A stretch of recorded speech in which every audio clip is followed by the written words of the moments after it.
करीब एक माह से ज्यादा समय बीत जाने के बाद भी मैथन प्रोफेसर कॉलोनी निवासी मृतक मिथुन प्रसाद के परिजनों को अभी तक इंसाफ मिलने का इंतजार है।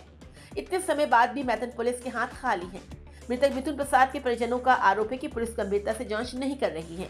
ओपी जाने पर हमें उनकी तरफ से कोई ठोस बात नहीं बताई जाती है, बस आश्वासन दिया जाता है कि जांच हो रही है। मृतक के परिजन बताते हैं कि हमारे पास इतने पैसे भी नहीं है कि पुलिस अधीक्षक और धनबाद उपायुक्त से मिलकर अपनी पीड़ा बता सके। आज राष्ट्रीय जनता कामगार संघ के महुआ क्षेत्र के अध्यक्ष राजेश कुमार मिश्रा पीड़ित परिवार से मिलने उनके घर पहुंचे। उन्होंने बताया कि इस केस में अभी तक कुछ स्पष्ट नहीं हो पाया है। परिजन का आरोप है कि उनके द्वारा नामजद शिकायत करने के बावजूद प्रशासन ने दोनों युवकों को क्यों छोड़ा। प्रशासन ये बताने का काम करे कि उन दोनों नामजदों को छोड़ने के पीछे क्या कारण है। राजेश मिश्रा ने मीडिया को यह भी बताया कि उन्होंने इस मामले की जानकारी राष्ट्रीय जनता कामगार संघ की केंद्रीय महामंत्री श्रीमती आश्री सिंह जी को दी है। उन्होंने कहा कि जरूरत पड़ने पर इस केस के सिलसिले में हम सभी लोग मुख्यमंत्री हेमंत सोरेन से भी मिलने का काम करेंगे।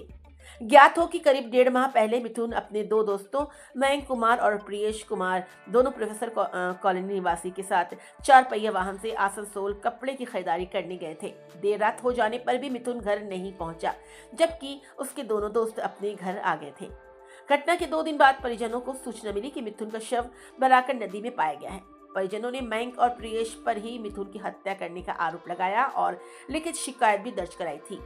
अभी तक ये सवाल अनसुलझा है कि मिथुन की हत्या हुई है। अगर हत्या हुई है तो फिर इसका कातिल कौन है। फिलहाल ये पुलिस या जांच का विषय है, लेकिन पुलिस इस मामले में शिथिल रवैया अपना रही है। मैथन ओपी पहुंचकर इस मामले की जानकारी ली गई तो बताया गया कि मैथन पुलिस इस मामले की जांच में जुटी हुई है। मैथन प्रोफेसर कॉलोनी निवासी मिथुन कुमार प्रसाद की मृत्यु कुछ दिन पहले हुई थी, जिसकी परिजन से मिलने के लिए आप आज पहुंचे हैं। क्या जानकारी मिली आपको परिजन से मिलने के बाद? सबसे पहले आपका बहुत बहुत धन्यवाद। यह बहुत ही दुखद घटना है। पूर्व में ही इसकी जानकारी हमको मिली थी। इसके पश्चात हमने इस मैथन में कई लोगों से अपने दूरसंचार के द्वारा बात करने का काम किया था और इसका जानकारी भी लिए थे। और इनके एक रिश्तेदार हैं प्रेम जी, उनका यहाँ पान दुकान है, उनके द्वारा भी लगातार इस विषय में हमसे बात हो रहा था। और इसी विषय में अपने हम केंद्रीय महामंत्री आश्री सिंह जी से भी इस विषय में बात किए थे कि इस प्रकार का एक दुखद घटना हुआ है और यहाँ का प्रशासन का बहुत ही ढुलमुल रवैया इस केस में है, क्योंकि अभी तक यह क्लियर नहीं हो पा रहा कि आखिर यह घटना हुआ कैसे। जबकि परिजनों का सीधा ब्लेम है। यहाँ के 2 व्यक्ति हैं जिनका नाम उसमें एफआईआर में दर्ज किया गया है कि उन लोगों के साथ में इनको बंगाल लेके जाया गया था। बंगाल ले जा करके वहाँ मार्केटिंग हो या फिर खाना पीना हो, सभी साथ में हुआ है। और उसके बाद इस लड़का का 2 दिन के बाद लाश मिला। 2 दिन के बाद जब बॉडी मिला है, उसके पहले ही इन लोग थाना में लिखवाने का भी काम किए थे और ये दोनों लड़का का स्टेटमेंट भी था कि हम लोग साथ में लेके गए हैं। लेकिन हत्या कैसे हुआ आज तक कोई क्लियर नहीं हुआ। और जबकि नामजद ही लोग दोनों को लिखित दिया गया, उसके बावजूद भी प्रशासन इसको छोड़ा। और किस कारण से छोड़ा, इसको भी आज तक प्रशासन सामने आकर के प्रेस के द्वारा हो या किसी भी माध्यम से अभी तक क्लियर नहीं किया है कि हम लोगों ने इन दोनों को छोड़ा क्यों।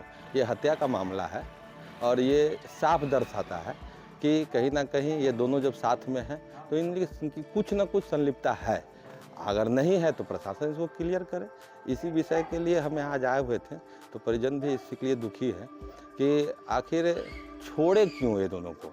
आज तक इसका ये लोग को भी संतुष्टिजनक जवाब नहीं मिला है। ये लोग भी दुखी हैं और हम इस विषय को, सारा विषय को आश्री सिंह जी को बता चुके हैं और आगे हम लोग इसको निर्णय भी लेंगे। अगर इससे प्रशासन के द्वारा, स्थानीय प्रशासन या डीएसपी द्वारा कोई अगर उचित कार्रवाई नहीं किया जाता है या फिर इस केस का खुलासा सही से नहीं किया जाता है, तो हम लोग आश्री जी के द्वारा हम लोग को आश्वासन मिला है कि हम लोग हेमंत सोरेन से इस केस के बारे में जाकर के डायरेक्ट मिलने का काम करेंगे कि आखिर इसकी हत्या हुई कैसे, इसको क्लियर किया जाए। अपना परिचय दे दीजिए आप। राजेश कुमार मिश्रा, राष्ट्रीय जनता कामगार संघ महुआ एरिया के अध्यक्ष। धन्यवाद।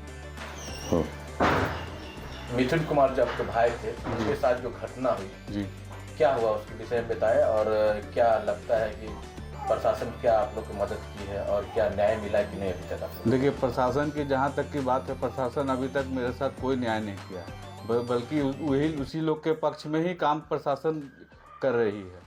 उन लोग को बिना चालान किए हुए उन लोग को छोड़ दिया गया और हमें सिर्फ यही बोला जाता है कि जांच चल रहा है, जांच चल रहा है। जांच में क्या अभी तक निकला कुछ पता नहीं चल पाया है मेरे भाई का। उन लोगों ने 12 तारीख को मेरे भाई को आसनसोल ले करके गया उन लोग मेरे भाई को। और जब हमने सुबह जब उसको फ़ोन किया तो सुबह में मयंक कुमार और प्रियेश कुमार ने बोला कि आपके भाई को मेन गेट में हमने छोड़ दिया है। मैंने उससे बार बार पूछा कि आपने क्या मेरे भाई को छोड़ा है? तो हाँ, हम लोग मेन गेट में ही छोड़े हैं। जब बहुत लेट हो गया 11 बजे जब मैं थाना पहुंचा तो वहाँ पर तब उन लोग कहता है कि तुम्हारा भाई डीबीडी चेक पोस्ट में जो गाड़ी से निकल गया था, मयंक ने उसको शायद गाली दे दिया था, जो ये कहा उन्होंने, ठीक ना। इसके बाद मैंने दिन भर खोजा, कुछ नहीं। सोमवार का दिन 13 तारीख को पूरा मैंने खोजा, कहीं भी नहीं मिला। 15 तारीख को सुबह 9 साढ़े 9 बजे करीब में उसकी डेड बॉडी बड़ाकर नदी के किनारे मिली। मेरा मीडिया से और सभी लोगों से यही अनुरोध है। कहाँ गए आप न्याय के लिए? कहाँ गए? न्याय के लिए मैं थाना गया। थाना में भी मुझे एक तो पहले FIR कौन सा थाना गए? मैथन OP गया मैं। एक तो मेरा FIR नहीं ले रहा था, पहले हमें पूरा इधर उधर दौड़ाया, फिर जा करके किसी तरह ने उन लोग ने FIR लिया। लेने के बाद फिर 14 तारीख को जब डेड बॉडी मिला तो मैंने उनसे बोला भी कि मेरा भाई को न्याय मिलना चाहिए, पर उन्होंने क्या जांच कर रहे हैं क्या नहीं कर रहे कुछ पता नहीं चल रहा है उन लोग जांच का। ना कोई डॉग स्पॉट आया, ना क्या है, ना उसका अभी तक फ़ोन भी बरामद नहीं हुआ है। किस तरह का जांच चल रहा है? सिर्फ खाना पूर्ति चल रहा है कि फुटेज में देखे। फुटेज में तो कुछ है ही नहीं। फुटेज में तो कुछ दिख ही नहीं रहा है। क्या प्रशासन कर रहा पता नहीं।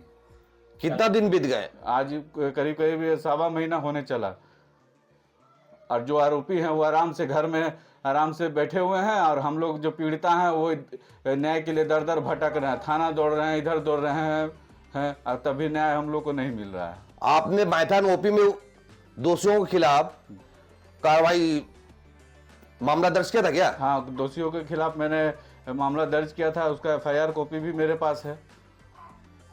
क्या मांग करते प्रशासन से आप? जिला प्रशासन से क्या मांग करते हैं? प्रशासन से ये कहते हैं कि निष्पक्ष जांच हो और जो मेरे भाई का दोषी है, जो भी इस हत्या के पीछे जो भी व्यक्ति है उसका जल्द से जल्द उजागर हो।